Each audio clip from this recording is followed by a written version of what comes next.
Adrian, what are you doing with my Jane Seymour signed photo from her Playboy shoot? I just thought I could borrow it for a minute, maybe. Oh. Come on, Jane. We're leaving.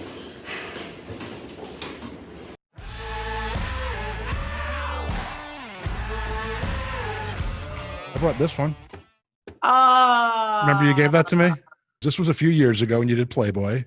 That was a few years ago. They asked if I would do Playboy, and I thought they must be crazy.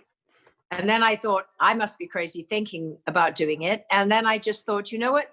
I've never been like naked in Playboy. I'm quite famously a woman who's been in it 3 times, but never naked. So I thought, maybe this is a good thing. Maybe this will inspire women in their late 60s to feel that life is not over and that they can be their true sensual best, but with class. And I think they were very classy pictures. I love them. Well, you're not supposed to ask a lady your age, but since we've known each other and you're someone who leans into your age and screams it and brags about it because you're so energetic and youthful and look so incredible. But how old are you? I'm 69. I'll be 70 next February. We have people over the years that I'll ask them their age, or somebody will ask them their age in a campaign, and they will, shut down and be and then you'll look them up on the internet. You see they're 35 or 40, and right. When we work with you, it's like someone's like shouting from the rooftop, and that's obviously what excites people about you, is being authentic. I never imagined that I would be where I am today, or have the career that I've had, or have had the life that I have. I mean, I never could have imagined it. But my father always used to say to me, you can only ever be your own best. And so the idea was that you approach something, you put the work in, you do the best you can, and then that's as good as you can be. So it's not about being competitive with someone else. We should be ourselves, our best selves that we can be. And we should also fess up when we mess up and make mistakes and whatever. And actually the word came up not that long ago. I think when my boys, when they were graduating from high school, about 4 or 5 years ago, and they said, Mom, what's the most important thing in life? Like, oh, I have 2 seconds which to answer. I looked at them and I said, just be authentic. I said, whatever you are, whoever you are, whatever you're going to be authentic and try not to hurt other people. Pretty simple stuff. How did you get into acting? What was your journey all the way to Hollywood and ending up in some of the biggest films, most memorable films? You were a Bond girl. You were in Wedding Crashers. Well, that one became, almost like this cult film. What a role! I mean, and and somewhere with Christopher Reeves, Somewhere in Time. But how did you get there? What was the starting point? Well, I started out as a kid that went to school for the first day, really excited. And the teachers or somebody said, go stand over there. And I thought, oh, I'm really special. And not many people got to stand over there where I was. So I thought, wow. And then everyone else got to go. And my parents were called up and they said, she's got flat feet and a speech impediment. And she's going to have to come in early to deal with that. Well, that was a good start. Actually, it was a good start. That's why I ended up, doing books and giving speeches about challenge becoming opportunities. Because when they told me I had flat feet, my parents put me in a ballet class. The next thing I knew, I was winning awards as a dancer, got myself a scholarship to one of the top ballet schools and danced at the Kirov Ballet at Covent Garden. Okay. And then when it comes to the speech impediment, I actually ended up, when I was 26, moving to America, playing Americans. And as you probably know, Americans pronounce their R's and they roll them. And I had a problem saying the letter R. So I would have to do around the rugged rocks, around the rugged rocks, the rugged rascal ran, which was what it was. So because of that, I learned how to use my voice and I learned how to use my body in ballet. And so those were just happy accidents. If you're from New Jersey, like I am, the great nation of New Jersey, it's not just about rolling R's or doing certain things. We just leave out certain letters. And I think we're more efficient that way. Like for years, I did not know that you go forward. I thought it was you go forward. I didn't know that it was forward. And I didn't know that you put your clothes away in a drawer. Still, it's a drawer. And the way I found out, I was out of college. I was working for CBS News, and you used to type the newscasts in. And finally, the news director came out and said the hearing impaired people were calling in, insulted and complaining because my newscast had so that we spell checked it. We put everything in, and then she came out like a week later. You were doing so good. What happened? And I go, what do you mean? And she looked at a word, and the word was forward. And she goes, there's an R, Forward. I go, oh, the spell check said that. She goes, so what happened? I go, I took the R out because the spell check was wrong. It's forward. She's like, no, it's forward. And I was like, oh man, I'm like in my 20s and I'm still like. You're right. The American accent, I mean, it's a colloquial accent, really, basically. And there's a million amazingly beautiful, colorful American accents, as there are in England. And in England, like in America, I can literally hear someone speak and pretty much know which town they're from, which side of town they're from, what school they may or may not have gone to, and, you know, what kind of education they've had. And if you go to the Bristol area, the West Country, they don't talk like that around there, where so your apples grow, and you can hear they're going to get on a ship, and they go over to the New World, and then they're talking like that there, and then it becomes Southern, doesn't it? So, you know, it goes from West Country to Southern very easily. So that's obviously what happened. That was the accent that came over. Christopher Reeve and Robin Williams. Didn't you guys kind of come up together in some ways? Tell me about that. Well, Robin Williams and Christopher Reeve were very, very close friends. But I got to know Robin a bit better after the accident than before. And Chris Reeves' accident had a profound impact on you. You guys were close. And what was that time like? Well, it's really interesting because I've been going through all my memorabilia just now, and I've got mountains of it. And I just thought, oh gosh, I got to do something with this stuff. I found 2 personal letters written by Chris to me straight after Somewhere in Time. And they're just absolute magic. And I'm going to hang on to them for if I ever get around to do an autobiography, because they're magic. But we were very close when we made the movie and continued to be close for quite a while. But then after the accident, I said, you know, what can I do? Can I help you? What can I do? And he said, help me help the others. He said, I'm going to be okay, but there's so many people in wheelchairs looking at brick walls, just wishing they weren't here anymore. And there's no cure, and no one wants to put money behind it. And you know, and I'm going to make something happen, you know, help me do that. So that's how I got involved. And then we used to have really long conversations about life, you know, and he would tell me what it was like, you know, from being the guy that he was to the person he was now, and what was hard, and what his motivation for keeping going was, and things like that. It was a very special relationship. It was a couple of years ago, and right when the biggest allegation started to hit about Harvey Weinstein, which led to Me Too movement. And I think the most profound thing is you and I were at some of the studios pitching a show one day that we were working on, and we had a little time to wait, and there was 4 or 5 of us hanging around, and you started sharing your experiences as a young woman in Hollywood many years earlier. And what was fascinating, sad, obviously, but was what was so common and expected back then. This was not a shock to you. Like to everyone else, we were sitting there 5, do you believe this guy? What a scum. And you're like, where have you all been? I mean, what was that like growing up, coming up in Hollywood, and that experience for a young, beautiful actress?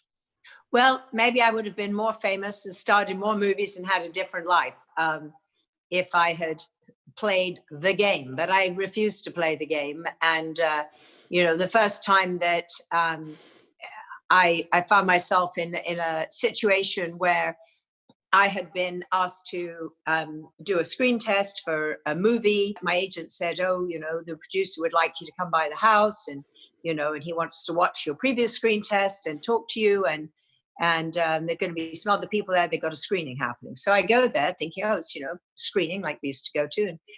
And there was no one else there. It was just him. And he made it very clear to me physically and verbally, that he wanted to tell everyone that I should play the role on the condition that I did, this, that, and the other. And I was just stunned. I was just far too green. And I had one of those really long Hollywood couches. In England, they're never more than 2 seats or 3 at the most. And this must have been a 6-seater. So I kept crossing my legs and hopping down the couch, hoping that this would stop, and it didn't. And so ultimately I had to get up, and I just said, I'm very sorry, but I need to leave now. And I had to take a cab. And it was one of the most, I was terrified because I didn't have a car. I couldn't get out. I knew that this man was the most powerful man in the industry at that time. And I knew I had to go and do the test 2 days later, and it would be, a bust. There was no way. So my agent and this other producer had both said to me, oh, you're going to meet him. And, that's great. The next day, when they called me and said, how did it go? I'd been told by this man that if I ever told anyone that I'd even gone there, let alone what had happened, that I would never work again anywhere in the world. So I was terrified, and I don't lie. So I didn't know how to lie. So I just said, oh, I just thought I shouldn't go at the last minute. And they went, oh, I'm so glad. My wife said to me last night, oh, I don't think Jane should go there because he's got a terrible reputation, and this could happen, that could happen. He said, it's a good thing you didn't go, because if you had, well, it could have been uncomfortable, and then probably wouldn't be able to get this amazing job. And then the next person, same conversation, said, oh, you didn't go? Oh, you know what? I didn't know whether to, it's probably good that you didn't. And I'm like, wait a minute, these are the 2 people who are supposed to be protecting me, representing me, guiding me, and they know that this man had this reputation, and they literally put me in the lion's den. So after that, I probably had a reputation for someone that you didn't want to ask favors from, because I wasn't going to be doing it. So how did Dr. Quinn change your life? How did it come about? Well, I had been what they called the queen of the miniseries, which meant that I think I starred in more miniseries than any other actress over a number of years, and got nominated and won a bunch of prizes for a lot of what I did. Then I was married to my business manager, and it was the 80s, I think, and he started investing our money in real estate and getting me to sign all these documents. And because he was my business manager and one of the most famous business managers in Hollywood, and needless to say, I trusted him. And I would go rushing off to do yet another movie with the kids, and and he'd stay home. And anyway, long story short, one day when I came back, I found out that he had been incredibly unfaithful, like not once or twice, but that he admitted to 14 other women, at which point I wasn't quite sure how I could deal with that. And then when the accountants and lawyers and stuff looked at stuff, they said, are you aware of the fact that you are bankrupt and owing at least $9 million to major banks and the FDIC? And I said, I don't even know anything about that kind of number. How could this be? And I was just shaking. So I called my agent and I said, look, I will do anything. Can you just call the networks and just say, Jane will do literally anything. I have to work yesterday. So he called them up, said, Jane will do anything. They said, anything? And she said, yep, that's what she told me, anything. So they said, a series? She said anything.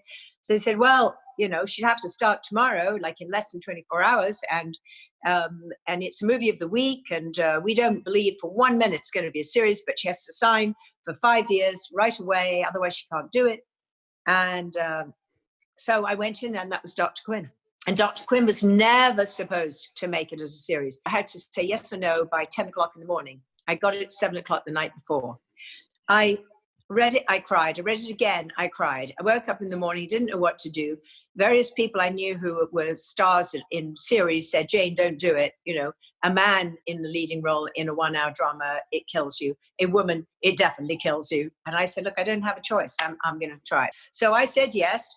I went straight from there, 12 noon. Thinking it wouldn't work, thinking you wouldn't be locked into it. You're like, all right, no problem. No, I went in 12 noon. Obviously, someone else had just said no, or they did not fast enough. So all of their clothes were refitted to fit me. And I started the next morning at 6 a.m.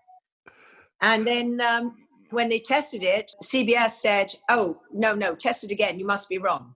because he kept testing higher than anything else they had. He eventually, after doing 5 different tests or something, he said, look, guys, this is all I do for a living. I might as well quit, because I am telling you, this thing is testing off the charts. So then they put us on opposite the Orange Bowl to make sure we died.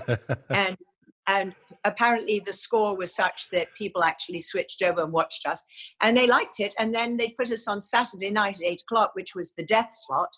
That's where you killed shows, and revived Saturday nights single-handedly. So, and after that, Seventh Heaven, Touched by an Angel. And, then all of a sudden, oh, go figure. Now you'd be hard pressed to find a show that doesn't have a woman in the lead.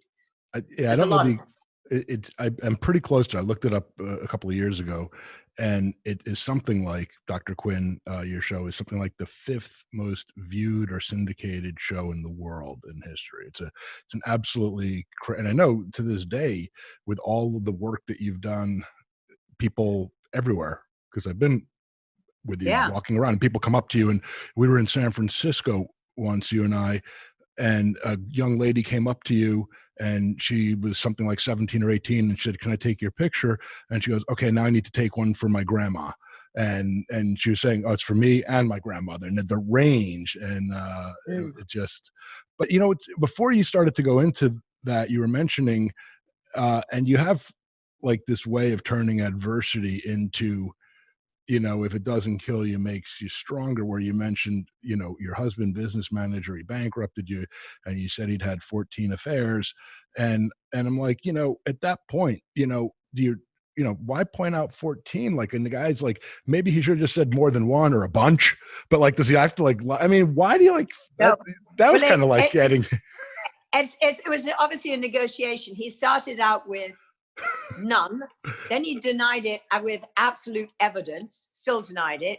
Then he couldn't deny it anymore, because the person then told me, oh yes, that did happen. And then someone else, some of them were people I knew rather too well. It's too painful. I don't even, but the other day I saw him, it was Father's Day, and I invited him to come here, and with his wife, and to see the grandchildren. And because of COVID, this is the only place that's really safe. We're outdoors. And he came, and he was very grateful, and life moves on. Well, that goes back to your open heart, which we'll touch on in a minute. But one thing I have to bring up is, what was it like to be a Bond girl? I was very young. I mean, talk about how green I was when I came to Hollywood. I was only 20 and did the Bond film. I had no idea about anything. I mean, I owned 2 outfits, and they were cheap and awful. And I showed up for when they were announcing that I was a Bond girl, and they realized I didn't have any wardrobe. So they ran around the corner to Chanel and stuck a Chanel belt on me and a scarf around what I was wearing from C&A, which is a cheap shop. I mean, it was ridiculous. Did you know what a big deal that was at the time, or was it, that's like pretty. Oh yeah, I did. They'd seen me on television doing a television series called The Anedin Line. They'd seen the first episode I ever did of it. They called my agent, said, we want to bring her in. My agent said, she's not available. Next week, they see episode 2. And now, unbeknownst to me, there were 2 producers, Cubby Broccoli and Harry Saltzman. So Cubby was the first one to say, bring her in, can I see her? And my agent said no. When he got the second call, he didn't realize they weren't talking to each other. So he said, look, they obviously really want to meet you. So there's no harm, no foul. Just go in, meet them, whatever. I go in, and I'd always been told that I look very different with my hair off my face and with my hair long. So I bought this hat and stuck my hair up in the hat. And I had a coat. It was a furry hat, and I had a coat with a fur collar. And it was the last money I had, the only money I had, to be honest. And the guy said, Harry Saltzman said, take off your coat. So I took off my coat. And take off your hat. So I took off my hat, and my hair came tumbling down. Literally, I could sit on it those days. And he literally offered me the part on the spot. I was in shock. I no audition, nothing. But of course, I didn't need to audition. He was watching me on television doing a major role. So he knew I could act. And I was playing a virgin, albeit from the 1870s. I've been playing a lot of virginal 1870s women. That seemed to have been my era. Thin little waist and, big skirts. So who is the real James Bond for you? Is it Roger Moore? Is it Sean Connery? Excuse me, Roger. How could it be anyone else? No, I think what's great about Bond is that each one is uniquely right for that era. So, Sean Connery was amazing. I mean, he was just very rugged, and he was Sean. He was Bond. No one thought of anybody else. And then Roger had been the Saint, so he was much more sort of tongue in cheek and much more sort of Austin Powersy, very black exploitation. I mean, it was so wrong. So Live and Let Die is so wrong. You could not make that movie today. You would not make that movie today. It's so wrong. But it was a good movie. I hadn't read the book. I didn't realize I was supposed to be Jamaican. It's funny, but the innuendos, and that's what you're referring to by so wrong, but even the names of some of the characters that we can't say, or it would, it's not. It is actually politically incorrect for us to even mention that the movie exists. But it was a very heady experience for me. I started filming in Jamaica. They announced to the world's press that it was me, that I got the role. And it was in every newspaper, the cover of every newspaper in England for days. It was just so bizarre. And they'd hired this guy, Terry O'Neill, who's a great photographer, to take my photographs and spend 3 days with me and come up with a story. And he couldn't find any salacious, sexy stuff because I'm playing sex symbol, right? But I'm also playing a virgin. So he couldn't, he didn't know what to say. So they wrote in this thing, he says, she loves to run naked through long grass. So I get a call from my father, who's a doctor, who says, darling, it's a very nice article, but I'm a bit concerned about your running through long grass. And while we're at it, in the book, it says you're being dragged behind a boat on a coral reef with sharks. So I just wanted to mention those. But there you go. And you remained close with Roger Moore up until his passing, right? You guys were close. Yes, I saw him from time to time, and he was just a lovely man. And when I didn't realize how ill he was, but we got to have a real, like a 45-minute talk about life then, life now, and everything in between. And I think he died about 6 months after that. So I just consider myself incredibly fortunate to have been able to talk to him about what had happened then and how it had impacted me. Tell me about Open Hearts and the inspiration. You guys have given away over $1 million already, because I know that's so near and dear to you. Well, we've been doing it for over 10 years. I think it's almost 11 years now. My mother was a Dutch native living on a tea plantation in Indonesia. And World War II, she was imprisoned by the Japanese for 3.5 years. And she could never really talk about what that was like or how she survived, other than that she would say to my sisters and myself, darling, everyone in life will have challenges. And when they do, the natural instinct is to keep it to yourself. And she said, if you do that and you don't try to process it, she said, it'll eat you alive like a long playing record with a scratch in it. She said, what you have to do is accept what's happened, open your heart, and reach out to help someone else, because there's always going to be someone worse off than you. And if you can uniquely help someone because you've been through what they're going through, or you can help in some unique way, and maybe just listening, just caring to hear what they have to say. She said, you will have purpose. And when you have purpose in life, she said, you can find joy.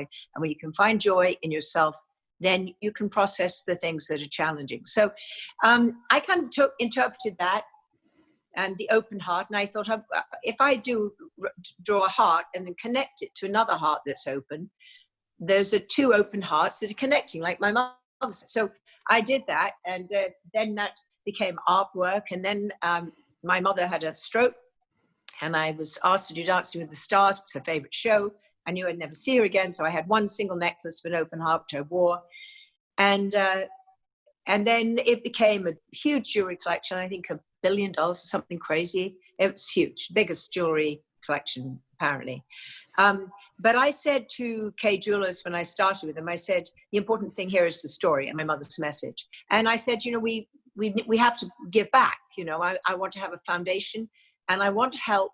I don't want to reinvent the wheel. So I don't want to have yet another cancer or yet another Alzheimer or yet another whatever it is. I want us to be an organization that benefits a number of different organizations, and if I look from the outside, what can I bring to the party? Well, I can maybe bring people to buy tickets to the party.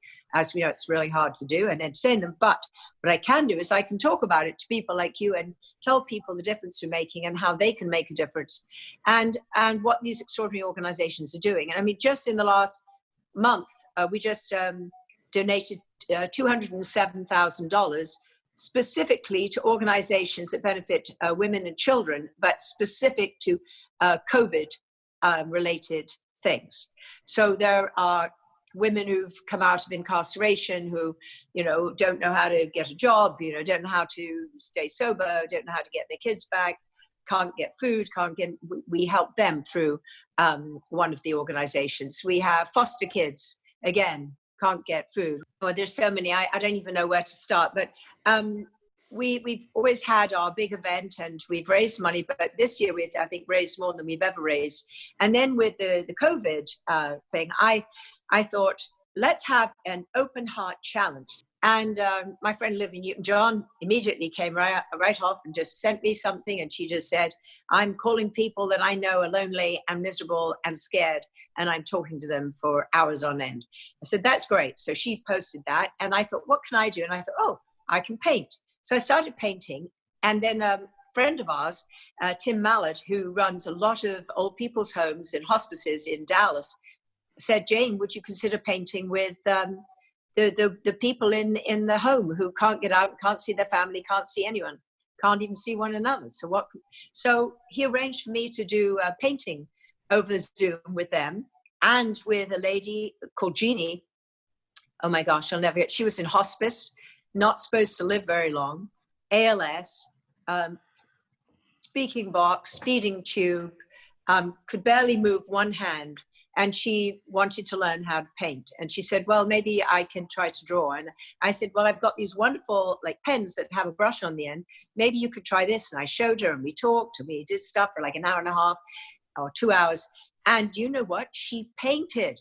And she painted all day, every day until the day she died. So her family have all these beautiful paintings. She never painted once in her life. And because of that, the open-hearted challenge, we had that. So then I thought, what am I going to do with all my COVID paintings? So I thought, I can't have an art show. So why don't I do a virtual art show, do an auction? And it ended yesterday. And long story short, I had 40 pieces up. I think half of them are went.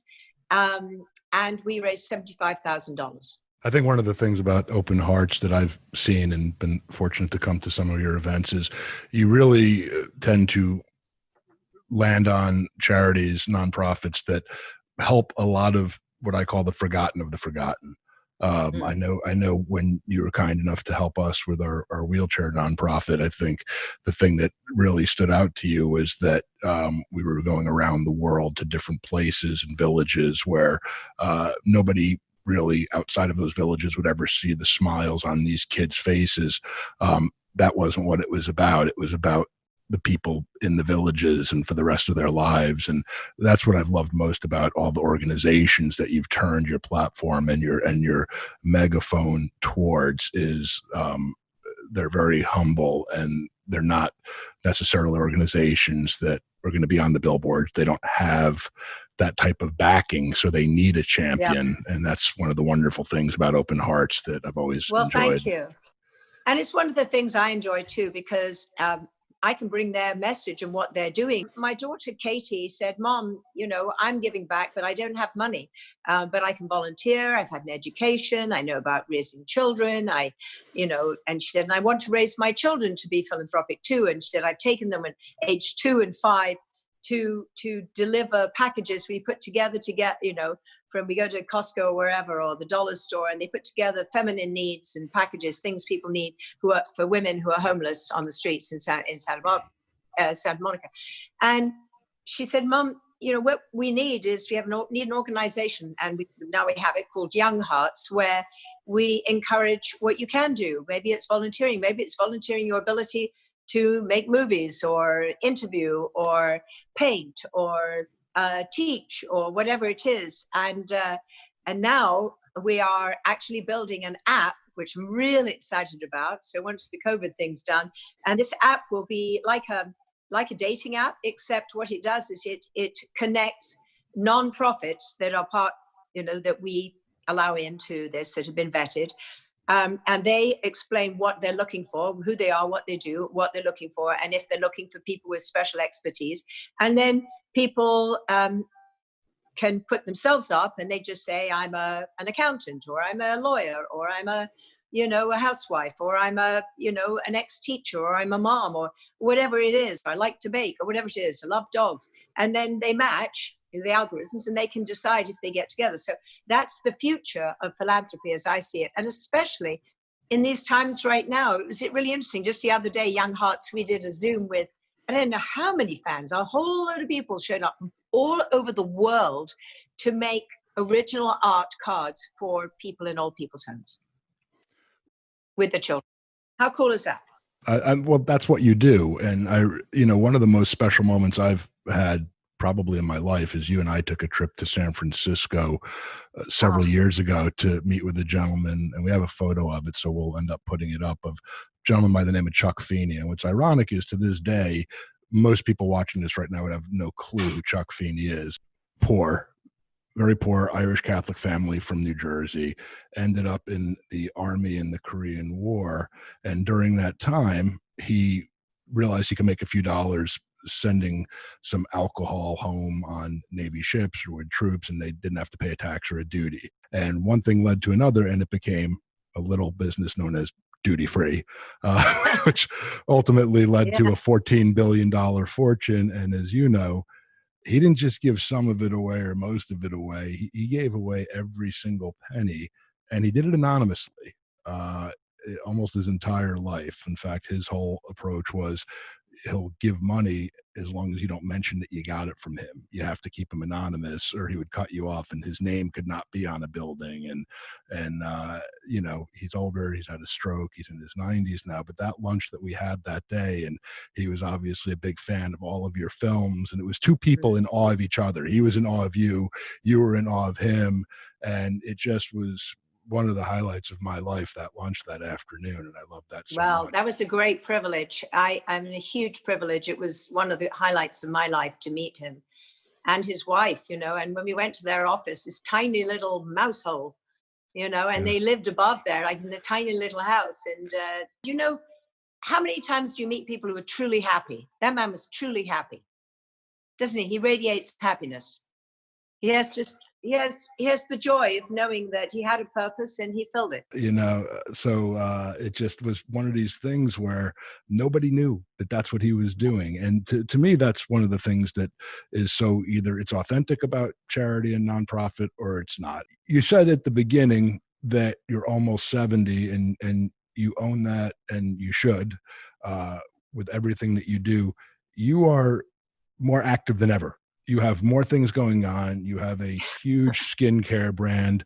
A lot of people who are 50 and 60 are in their minds, and if not being told by others, are, oh, you're too old to do skincare. No one's going to hire you for a beauty campaign.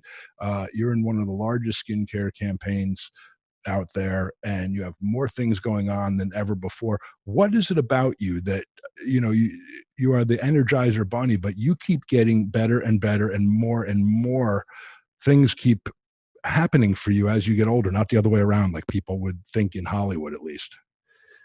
Yeah, I don't know. I think I see a lot of people my age who are just saying, well, Jane, you're getting older, you should think of retiring. And, do you really want to travel? Do you really want to work? I mean, why don't you just stay here and, in the garden and potter around and, see your grandchildren? I said, yeah, I love all of that, but I'm very stimulated to do things. I'm not someone who just sits around saying, oh, I'm about to die. That's just not who I am. And it wasn't who my mother was either, by the way. She was 92 when she had her stroke. And the night before, she'd gone to London to go to a television studio where I was being interviewed, and she was in the after party having a drink. So nothing stopped her. So I don't think much will stop me if I can help it.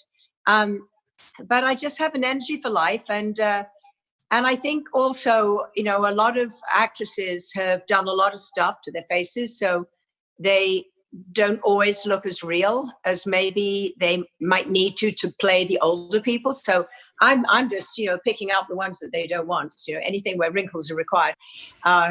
Good light. Do you like my lighting? Look, it's good light, natural light. I just want you to know. You don't need good light. That's the amazing part about what you have. See, here's what happens. I don't mean to cut you up, but because I've shot a lot of skincare and I've shot a lot of skincare with you over the years. And what happens is, I don't know if you ever knew this is what we're doing on the other side.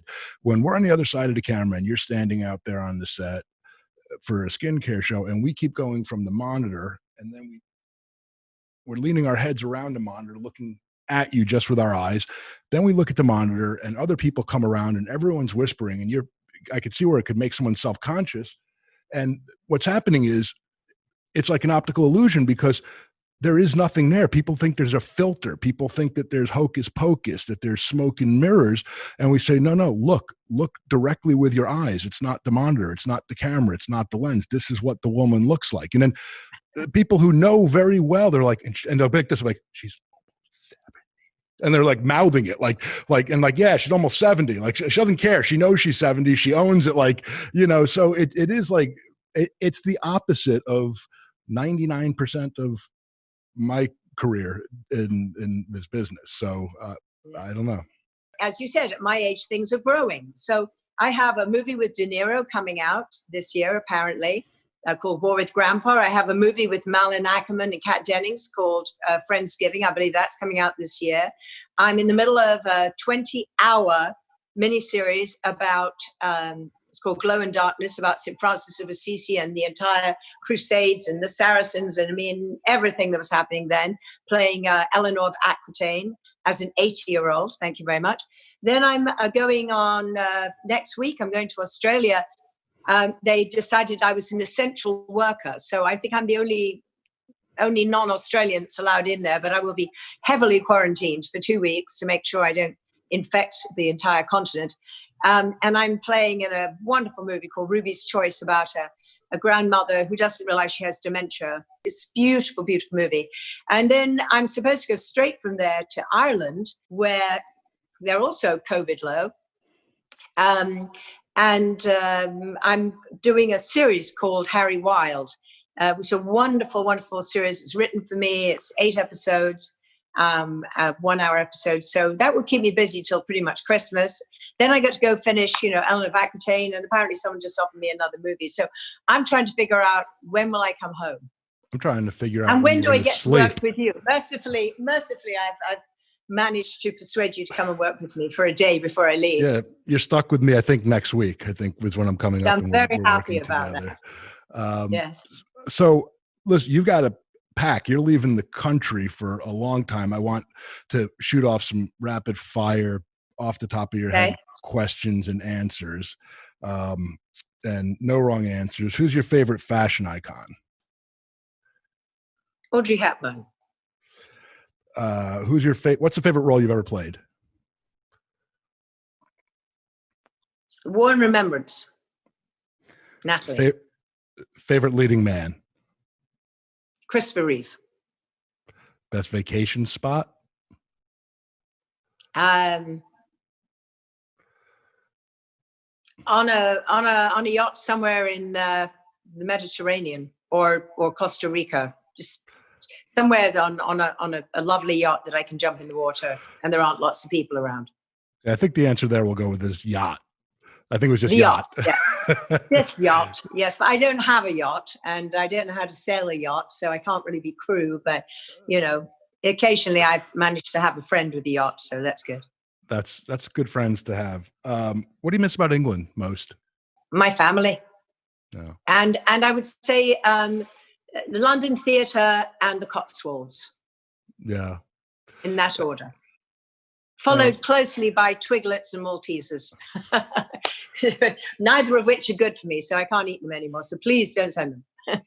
Well, you have done, I was about to say you've done it all, but yet you still have such a full dance card. It's exhausting. Your nonprofit Open Hearts Foundation, we'll have that up on the screen.